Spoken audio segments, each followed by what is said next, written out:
Linda Martin.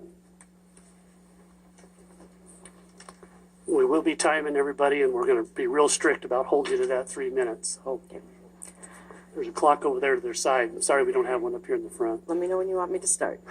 Go ahead. Okay. Senator Johnson, members of the study group, thank you for letting me speak again.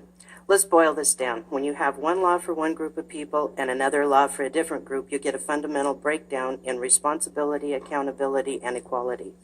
Let's be honest and just ask the question, do child abuse and neglect statutes apply to all of us, or are some people above the law? Right now in Idaho, every parent has a responsibility to their children to provide a minimum reasonable level of medical care, except members of faith healing religions. We have a perfect example of this inequality happening right now. Tiffany Knapp, a 21-year-old mother who lives in Caldwell, had a legal responsibility to her daughter. For failing her duties as a parent and guardian, she's being charged with felony injury to a child, and she will appear tomorrow in criminal court. Ms. Knapp had a daughter born 3 months premature. Her baby was having trouble gaining weight and was prescribed a spatial formula. Ms. Knapp made the choice not to feed that tiny 8-month-old baby that formula.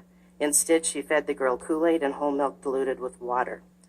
The girl was starving and underweight when Health and Welfare stepped in and removed her from Ms. Knapp's custody. Knapp was arrested and has been charged by the DA for neglecting her child's medical needs. She has no exemption to hide behind. When followers of Christ babies are in distress and are not able to nurse or tolerate formula, they are often fed sugar water or diluted wine if they can swallow. Let's keep it. You've already brought up 2 of them. You got one that's an ongoing case right now that we need to be careful about, and now you're talking about the followers of Christ, and that's a group specific. So let's try to just talk about the law. I talk about my experience in the followers because that's how I was raised and it's what I know. I know when their children, when my son had pneumonia when he was 8 months old, their recommendation to me was not to feed him formula, but to feed him sugar water.